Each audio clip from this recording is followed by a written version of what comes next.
तो इसमें यही कहा है कि वो फिर गिरते हुए अध्यात्म सत्र को फिर से उभारेगा, इसका ये भावार्थ है। कहते हैं उस संत के ओजस्वी व्यक्तित्व का प्रभाव सबको चमत्कृत करेगा। उसकी विचारधारा अध्यात्म के कम होते जा रहे प्रभाव को फिर से नई स्फूर्ति देगा। चारों ओर आध्यात्मिक वातावरण होगा। संत की विचारधारा से प्रभावित लोग विश्व के कल्याण के लिए पश्चिम की ओर चलेंगे। धीरे धीरे एशिया, यूरोप, अमेरिका पर पूरी तरह छा जाएंगे। उस संत की विचारधारा से पूरा विश्व प्रभावित होगा, उनके चरण चिन्हों पर चलेगा। पश्चिमी देश के लोग, अमेरिका, इंग्लैंड आदि, उन्हें ईसा, मुसलमान उन्हें एक सच्चा रहनुमा, और एशिया के लोग उन्हें भगवान का अवतार मानेंगे। उस महासंत की विचारधारा से बौद्धिक क्रांति आएगी। बौद्धिक माने अच्छी बुद्धिमान लोग उसके साथ होंगे। देखो, बुद्धिजीवियों की मान्यताएं बदलेंगी। जो ये अंग्रेज पाके बैठे बड़े बड़े अफसर कहते हैं, नवी सोचने पर विवश होना पड़ेगा कि तुम कर क्या रहे हो, करना क्या चाहिए था। बुद्धिजीवियों की मान्यताएं बदलेंगी, उनमें ईश्वर के प्रति श्रद्धा और विश्वास की कोपलें फूटेंगी।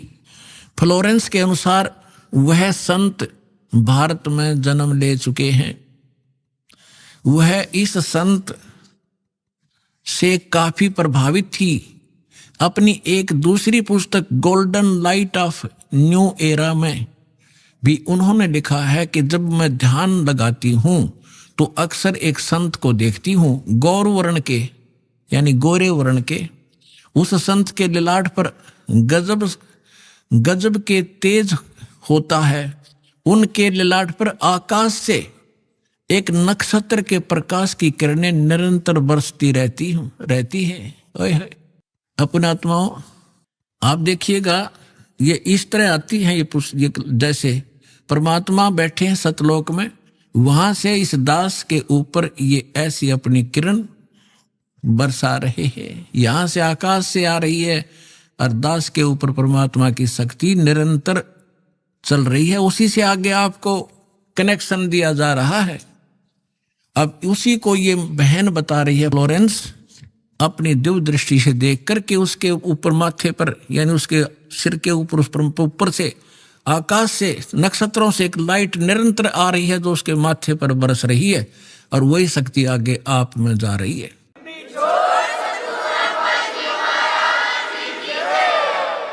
जब मैं ध्यान लगाती हूं तो अक्सर उस एक संत को देखती हूं, गौर वर्ण के। अब देखो, यहां थोड़ा सा लिखना भूल गया, फिर इन भक्तों ने अपना ने इस एक बुक इसने बताई है, देखिएगा, एक दूसरी पुस्तक golden light of new era, ये एक बुक है। इस बुक के आधार से भक्तों ने एक वेबसाइट से यानी यूट्यूब से निकाला है, वेबसाइट से इसकी इंग्लिश में है उसकी वाणी। वो इस प्रकार देखिएगा, यही है ये golden era divine, I can clearly visually A golden era divine. वो कहती है मैं देखती रहती हूँ। यहाँ देखना, यहाँ पर है जो हिंदी उसने किया वो यहाँ से है। When I enter great flights of meditation I visualise, मैं देखती हूँ। ये क्या कहती है बहन कि जब मैं ध्यान की गहन ऊंचाइयों को छूती हूँ, यानी जब मैं ऊपर उड़ती हूँ ध्यान से, तो मैं क्या देखती हूँ, देखिएगा।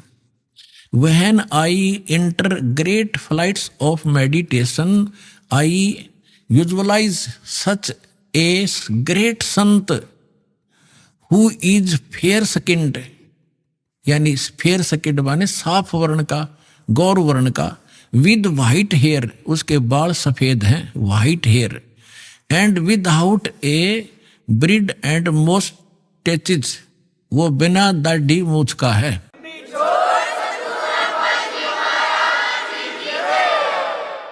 और उसके सफेद बाल हैं। दास की इस एज को वो उस समय देख रही थी कि उस समय वो ढूंढा ठावेगा। अब उसी का अंश इसने यहां थोड़ा सा कम अनुवाद कर पाया, ये भूल गया होगा। इसने अपनी दूसरी पुस्तक golden light of new era में भी लिखा है, जब मैं ध्यान लगाती हूं तो अक्सर एक संत को देखती हूं, गौर वर्ण के, आगे लिखना भूल गया, सफेद बाल थे, बिना दाढ़ी मूछ का। अब दरअसल क्या है कि ये कोई पत्रकार ने उस वाणी को, उसकी बोली हुई को अपने ढंग से चित्रार्थ किया है। तो इन लोगों का दृष्टिकोण था किसी और संत पे कि वो हो सकता है। इसमें लिख रखा है कि वो श्री राम शर्मा होगा। इस अंग्रेजी वाले ने आगे चल के दो, जैसे गीता मूल तो सही है, मूल पाठ गीता का अनुवादकर्ताओं ने अपने हिसाब से श्री कृष्ण का ऊपर बना रखी थी, श्री कृष्ण बोल रहा है गीता। तो ये लोग ऐसे यहाँ ये जान के छोड़ गया कि वो सफेद बाल होंगे और बिना दाढ़ी मूछ वाला होगा, इसलिए यहाँ छोड़ गया। इसमें इंग्लिश वाली में उसकी में साफ लिखा है, वो उसकी अपनी बोली हुई भविष्यवाणी है, अपनी भाषा में। यहाँ देखिएगा, जब मैं ध्यान की लगाती हूं तो अक्सर एक संत को देखती हूं, गौर वर्ण के। उस संत के ललाट पर गजब के तेज होता है। उनके माथे पर, ललाट पर आकाश से एक नक्षत्र के प्रकाश की किरणें निरंतर बरसती रहती हैं। मैं देखती हूं कि वह संत अपनी कल्याणकारी विचारधारा तथा अपने सच्चरित्र प्रबल अनुयायियों की शक्ति से पूर्ण विश्व में नए ज्ञान का प्रकाश फैलाएगा। आप देख रहे हो, बंदी छोड़ के बच्चे कहाँ कहाँ जा करके विशाखापट्टनम तक दूर दूर जा करके आज प्रचार कर रहे हैं परमात्मा के ज्ञान का।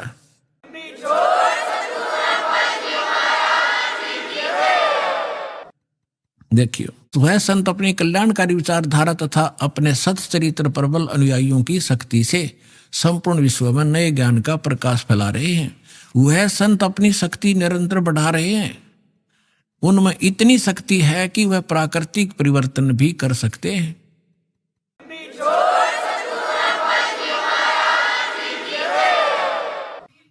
वह अपना कार्य वैज्ञानिक ढंग से करेंगे।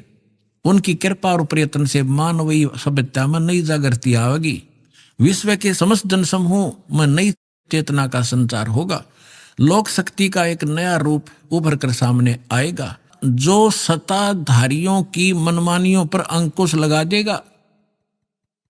जो राजा लोग अपनी मनमानी बकवाद करते हैं, उस संत के अनुयायी उनको विवश कर देंगे कि बंदे बनकर रहो, बकवाद बहुत दिन कर ली तुमने। देखिएगा, विश्व के समस्त जनसमूह में नई चेतना का संचार होगा। लोक शक्ति का एक नया रूप उभर कर सामने आएगा और जो सत्ताधारियों की मनमानियों पर अंकुश लगा देगा, राजनेताओं के ऊपर। मनोचिकित्सक तथा सम्मोहन कला के विश्व प्रसिद्ध ज्ञाता डॉक्टर मोरे बर्स्टीन की फ्लोरेंस से अच्छी दोस्ती थी। एक बार फ्लोरेंस ने उनसे भी कहा था कि डॉक्टर, वह समय बड़ी तेजी से निकट आ रहा है जब सत्ता लोलुप्त राजनेताओं की अपेक्षा आप जैसे समाज सेवकों की बातें समाज अधिक ध्यान से सुनेगा। 21वीं सदी के आते आते एक नई विचारधारा पूरे विश्व को प्रभावित करेगी। हर राष्ट्र में सचित्र धार्मिक लोगों का संगठन लोगों के दिमाग में बैठी गलत मान्यताओं को बदल देगा। यह विचारधारा भारत से प्रस्फुटित होगी, भारत से चलेगी और विश्व के पूरे देशों में फैलेगी। मैं उस पवित्र स्थान पर एक प्रचंड तपस्वी को देख रही हूं, जिसका तेज बड़ी तेजी से फैल रहा है। मनुष्य में सोए देवताओं को जगाने तथा धरती को स्वर्ग जैसा बनाने के लिए वह संत दिन रात प्रयत्न कर रहे हैं।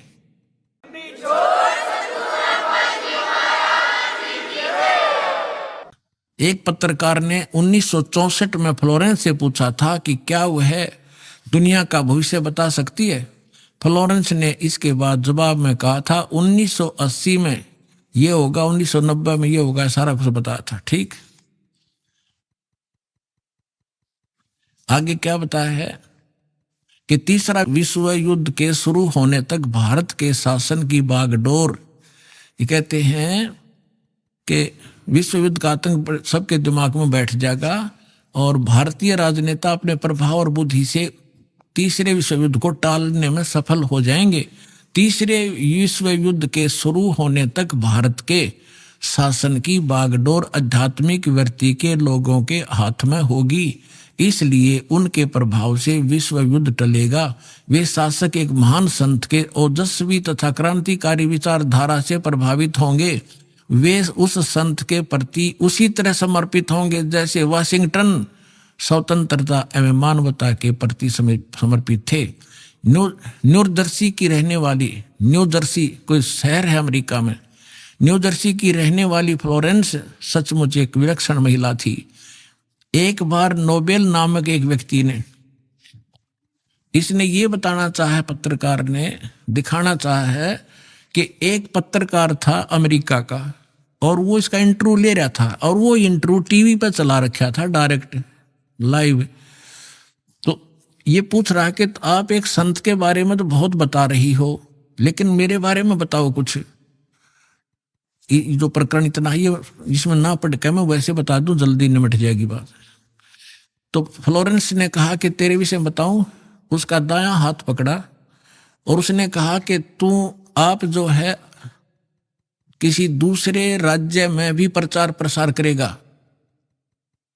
तो वो कह रहा था, उसने इसमें लिखा है कि मैं उससे कह रहा था कि तू भला मजाक कर रही है मेरे साथ। अगर इस इंटरव्यू को मेरी महकमे वाले सुन रहे होंगे, मेरे बॉस, तो मुझे नौकरी से निकाल देंगे। दूसरे में प्रसार तो नहीं होगा पर मैं नौकरी से जाता रहूंगा। तू क्या मजाक कर रही है। उसी समय मेरे हेड ऑफिस से टेलीफोन आया, मैंने, और मेरे लिए ही था, मैंने उठाया। मेरा बॉस कह रहा था कि मैं तुम्हारा इंटरव्यू देख रहा हूं, मैं हैरान हूं कि हमने निश्चय कर लिया है आपको न्यूयॉर्क के अंदर प्रचार प्रसार के लिए भेजना है और जल्द कल ही इसका डिक्लेयर करेंगे, फाइनल हो चुका है। मैं हैरान हूं, तुम्हारा इंटरव्यू मैं सुन रहा हूं कि इस फ्लोरेंस को कैसे पता चला और आप जल्दी आ जाइए, आपको वहां भेज रहे। तो ये कहने का तात्पर्य है, वो इंटरव्यू लेने वाला ये कह रहा है उसकी इतनी सटीक भविष्यवाणी थी, तो वही कह रही है जो संत के बारे में उसकी झूठी नहीं हो सकती। अब देखिए, अब यहां देखिएगा, ये मैंने छोड़ दिया, यहां वही बता रहा था। ये टीवी के कार्यक्रम के दौरान उनसे बोला, मैं बोला, पत्रकार कह रहा है, आप भारत में जन्मे ले चुके संत के बारे में तो अक्सर बताती रहती हो, मैं अपने बारे में भी कुछ जानना चाहता हूं, बताइए। फ्लोरेंस ने उसके दाहिने हाथ को थाम लिया और बोली, आप बहुत जल्दी किसी दूसरे राज्य में प्रसारण करेंगे। नोबेल ने एक प्रसारण सेवा के, वो एक कर्मचारी थे उस प्रसारण सेवा के, इस बात पर हंसने लगे। कुछ सेक्शन बाद बोले कि आपने मुझसे अच्छा मजाक किया, यदि हमारी कंपनी के अधिकारी इस कार्यक्रम को देख रहे होंगे तो दूसरे राज्य में तो जाऊंगा या नहीं, फिलहाल अपनी कंपनी से तुरंत निकाल दिया जाऊंगा। फिर पीछे घोषणा ये लिख दिया उसने कि वहां, अब कहते नोबेल के जब फोन पर उठाया तो उसने बताया कि हमने न्यूयॉर्क के प्रसारण का काम शुरू करने का निर्णय लिया है, वहां तुम्हें भी भेजा जाएगा। अभी यह बात गुप्त रखना, इसकी घोषणा कल की जाएगी। मैं टीवी पर फ्लोरेंस के साथ तुम्हारी बातचीत देख रहा था, वो बॉस बोल रहा है। फ्लोरेंस ने तुम्हारे विषय में जो बताया वो पूरी तरह सच है। आश्चर्य है कि यह बात कैसे मालूम होगी। नोबेल फ्लोरेंस का चेहरा देखता रह गया। अब उस लड़की ने ये सटीक भविष्यवाणी ये सिद्ध की इसने, और उसी ने उस संत के बारे में की। आगे फिर देखना, उस कुछ पत्रकारों ने उनसे एक बार पूछा था कि वे भविष्य को कैसे देख लेती है तथा गायब व्यक्ति या वस्तुओं का पता कैसे लगा लेती हैं। तो फ्लोरेंस ने बताया, मुझे स्वयं नहीं मालूम कि यह कैसे संभव हो जाता है। मैं भविष्य के विषय में एक बहुत महत्वपूर्ण बात बता रही हूं। बार बार कहा करती हुआ कि 20वीं सदी के अंत में भारतवर्ष में 1997 के आसपास एक प्रकाश निकलेगा। वह प्रकाश पूरी दुनिया को उन दैवी शक्तियों के विषय में जानकारी देगा जो अब तक हम सभी के लिए रहस्य में बनी हुई थी। एक दिव्य महापुरुष द्वारा यह प्रकाश पूरे विश्व में फैलेगा। वह सभी को सतमार्ग पर चलने की प्रेरणा देगा। समस्त दुनिया में एक नई सोच की ज्योति फैलेगी जब मैं ध्यान अवस्था में होती हूं तो अक्सर यह दिव्य महापुरुष मुझे दिखाई देते हैं। फ्लोरेंस ने एक बार कहा, इस संत या दिव्य महापुरुष का जिक्र किया है, साथ ही यह भी बताया है कि उत्तरी भारत के एक पवित्र स्थान पर वह मौजूद है, बरवाला में।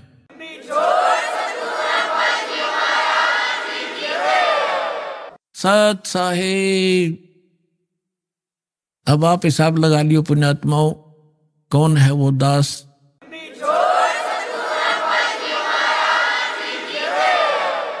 परम पिता परमात्मा पूर्ण ब्रह्म सारी सृष्टि के रचनहार कबीर परमेश्वर जी की असीम रजा से आप सभी पुण्यात्माएं परमात्मा की महिमा सुनने के लिए उपस्थित हुए हो। जब तक ये प्राणी सत्संग में नहीं आता तब तक इसको मनुष्य जीवन के लक्ष्य का ज्ञान नहीं होता। उससे पहले जैसे भी माहौल के अंदर वो पला है, जैसी भी क्रियाएं उसने देखी और सुनी है, जो भी ज्ञान उसको ग्रहण है, उसी को अंतिम मानकर और निश्चिंत होकर के अपने जीवन सफर पर चल रहा होता है। क्योंकि आसपास के क्षेत्र में वही क्रियाएं होती हैं, वही ज्ञान होता है और वही सब भक्ति मार्ग होता है, जिस कारण से उस व्यक्ति को, उस प्राणी को कोई संदेह नहीं होता, शंका नहीं होती कि जो क्रिया और जो साधना, जो परंपरा, जो रीति रिवाज में कर रहा हूं, ये करने की नहीं है। वो यही सोचकर कर रहा होता है कि सभी कर रहे हैं तो ये सारी ठीक होंगी। कोई बकरीद मनाता है या कोई देवी पर बलि चढ़ाता है तो सभी अपनी क्रियाओं को सही मान रहे होते। तो इसलिए सत्संग की आवश्यकता होती है। सत्संग के अंदर परमात्मा का विधान बताया जाता है। परमात्मा के विधान को तोड़ने वालों को होने वाली हानि से अवगत कराया जाता है, परिचित कराया जाता है। और जो मर्यादा में रहकर साधना करते हैं उनको क्या बेनिफिट होगा वो भी बताया जाता है। तो इसलिए सत्संग की विशेष आवश्यकता है। हमने सत्संग मान रखा था कि संत कोई हो, वो जैसा ज्ञान देता है वो सत्संग ही होता है। नहीं, सत्संग के अर्थ से पता लगता है कि जहां सच्चाई का साथ हो वो सत्य संग होता है, अन्यथा वो सत्संग नहीं है, बेशक से उसका नाम सत्संग हो। तो वर्तमान के अंदर आज तक उन महापुरुषों को छोड़कर जिनको भगवान मिले, उनकी अमृतवाणी के अंदर सत्संग है, या स्वयं परमेश्वर ने आके जो ज्ञान दिया वो सत्संग है। हमारे सदग्रंथों के अंदर सत्संग है। और उन सदग्रंथों से हटकर उन महापुरुषों की वाणी से भिन्न कोई ज्ञान देता है, सत्संग करता है, वो डुप्लीकेट है। और डुप्लीकेट से आप खूब परिचित है। कोई डुप्लीकेट पासपोर्ट बनाता है, उस समय तो वो बिल्कुल ठीक लगता है आपको क्योंकि ज्ञान नहीं। और जिस समय उस पासपोर्ट की आवश्यकता पड़ेगी वहां पता चलेगा तो उस समय वो यूजलेस होगा, आपका सारा जीवन व्यर्थ हो चुका होगा। तो यहां आपको पूरे जीवन में या तो सत्संग से आप अपने उस पासपोर्ट को यानी अपने ज्ञान और साधना को सत्संग से ही तुलना कर सकते हो। सत्संग से उसको कंपेयर किया जा सकता है कि मेरा ज्ञान ठीक है, मेरी भक्ति ठीक है या नहीं। अन्यथा फिर आपको उस समय पता चलेगा जब आप धर्मराज के दरबार में खड़े होगे।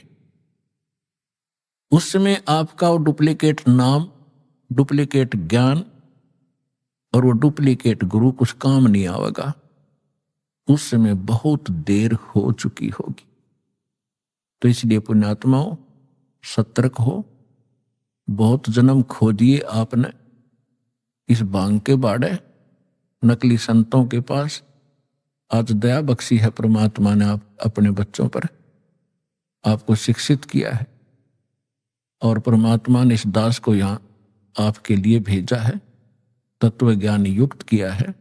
इसको ग्रहण करो और जहां तक संभव हो, आपकी पहुंच हो, वहां तक इसकी चर्चा अवश्य करो। आपको बहुत पुण्य होगा।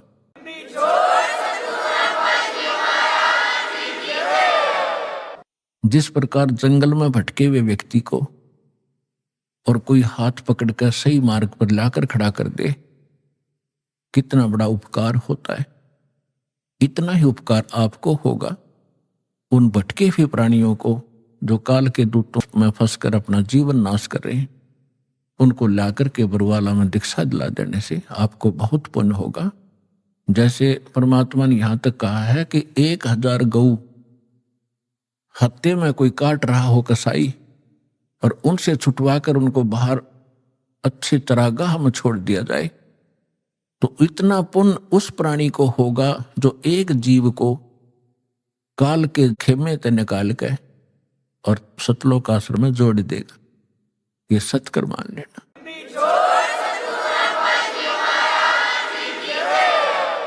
क्योंकि गलत साधना करके या भक्ति ना करके उस जीव को कितना कष्ट होना था भविष्य में। करोड़ों जीवन वो कुत्ते के भोगता, करोड़ों जीवन वो गधे के भोगता, लाखों जीवन वो कुत्ते कहीं पर और अन्य प्राणियों के भटकता, और फिर यहां आने के बाद उसका वो सारा झंझट समाप्त हो जाता।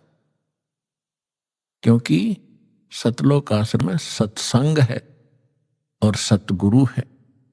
इन दोनों की आवश्यकता जीव को होती है। आपका सौभाग्य है कि आपको अब वो मनुष्य जीवन भी है, सत्संग और सतगुरु दोनों उपलब्ध है। अब विलंब ना करना, सबको समझाओ, आपका परम कर्तव्य बनता है। हम भी ऐसे भटक रहे थे, धक्के खा रहे थे, मन अब पता चल रहा है पिछले जीवन में हमने क्या खट्या, कैसा जीवन नाश कर रहे थे, और खुश हो रहे थे क्योंकि कोई ये कहने वाला नहीं था कि तेरी दिशा गलत है, तेरा मार्ग गलत है, आप गलत जा रहे हो। कोई टोकने वाला नहीं था। तो तभी तो हमें सतर्क होना पड़ता है। कोई ये कहे तो इधर गलत जा रहे हो, तो विचार करना पड़ता बुद्धिमान व्यक्ति को, इसने कैसे कहा ये। तो विचार करेगा तो फिर वो उसको मार्ग को त्यागे भीगा। तो सत्संग में आने से क्या लाभ होता है? सतगुरु के उपदेश का लाया एक विचार, जय सतगुरु मिलते नहीं जाते नरक द्वार। नरक द्वार में दूत सब करते खेचातान, उनसे कभू ना छूटता फिर फिरता चारों खानी। चार खानी में भरमता कबहू ना लगता पार, सो फेरा सब मिट गया मेरे सतगुरु के उपकार। 7 समुद्र की मसी करूं, लेखनी करूं बन राय, धरती का कागज करूं गुरु गुण लिखो न जाए। परमेश्वर ने अपनी महिमा बताने के लिए, आपको सही दिशा देने के लिए अधिक उदाहरण अपने ऊपर ही दिए हैं। क्योंकि परमात्मा कहीं खड़े हो जाते थे चौराहे पर और एक इकतारा लेकर के आवाज लगाते थे ताकि लोग इकट्ठे हों। जैसे कोई रीछ नचाने वाला खड़ा होकर डुगडुगी बजाने लग जाता है, लोग अट्रैक्ट होते हैं, क्या हो रहा है देखें जाकर। तो आपके लिए परमात्मा ऐसे खड़े कर रहा है, ऐसे धाड़े भुगत रहा है, किसी प्रकार तुम्हें बुद्धि आवे। आप कहां पड़े हो, कभी विचार नहीं लगाया आपने। इस झूठे सुख को सुख कहे ये मान रहा मनमोद, यू सकल चबीना काल का, कुछ मुख में कुछ गोद। तो खड़े होकर कहा करते परमात्मा, सतगुरु के उपदेश का लाया एक विचार, जय सतगुरु मिलते नहीं, जाते नरक द्वार।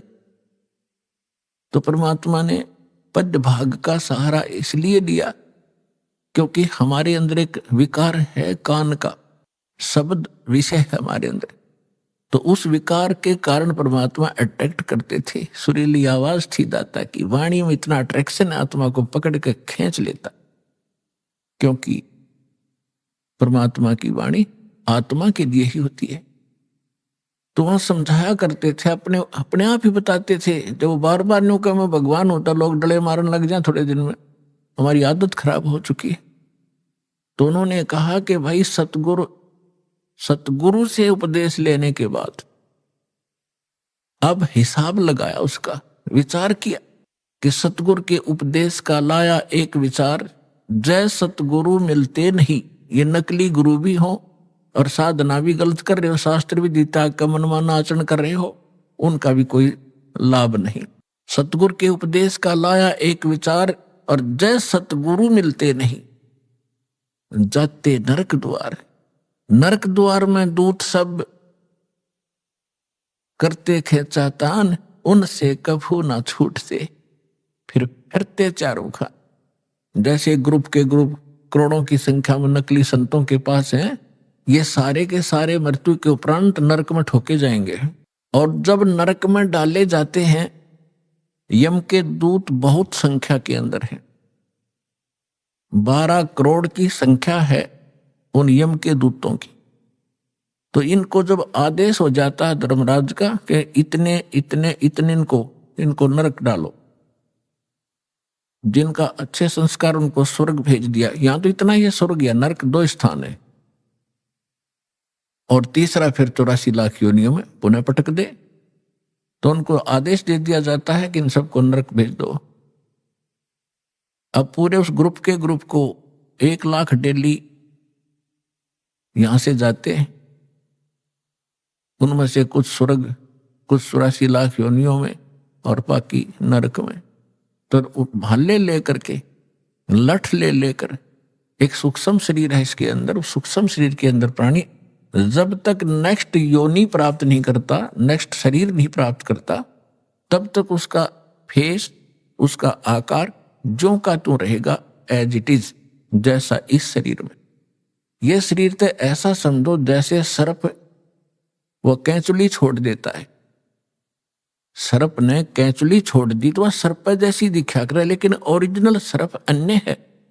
इसी प्रकार इसके अंदर एक शरीर और है, या ऊपर की कैंचुली है, ये कवर है आपका। तो वो जो शरीर है उसमें जीव मरता नहीं, उसमें दर्द पीड़ा घड़ी होती है। तो उसमें ऐसा लठ मारते हैं, वो भाले ठोकते हैं, उनकी मर्यादा तोड़कर इधर उधर चलते हैं। सामने हाहाकार मच रही होती है जहां उनको ठोका जाता है, नरक के अंदर तड़फ रहे हैं, हाहाकार मच रही है, किसी को ऐसे गंदा स्थान है वहां पर। तो उसमें उनको भेजा जाता है कि चलो अब वहां कैसे जाएं। वो सब उल्टे उल्टे हटते हैं, और पीछे तो वो लठ मारे, उसके भाले ठोके, जबरदस्ती डाल देते हैं। तो परमात्मा कहते हैं नरक द्वार में दूत सब वहां करते खेचा ताड़, हम वापस भागेंगे, वो ठाठा पटकेंगे, और उनसे कभू ना छूटता। उसके बाद फिर फिरता चारों खानी, 4 खानी में, ये 84 लाख योनियों के शरीरों में, 4 खानी में भरमता में कभू ना लगता पार। और सो फेरा सब मिट गया मेरे सतगुरु के उपकार। कि वो सारा झंझट बाईपास कर दिया उस सतगुरु ने। इतने दुख आपकी बला टलेगी इस सच्चे नाम को लेने से, कबीर परमात्मा की शरण में आने से, सतलोक आश्रम बरवाला में आकर दीक्षा ग्रहण कर। फिर परमात्मा कहते हैं ऐसे सतगुरु के फिर गुणगान क्या करूं। आप तो बालक हो, कोई दूसरी कक्षा का, कोई पहली कक्षा का, कोई वैसे सत्संग सुन करने के लिए आया है, लेकिन जब आप इस अध्यात्म ज्ञान से परिचित हो जाओगे, आपकी आंख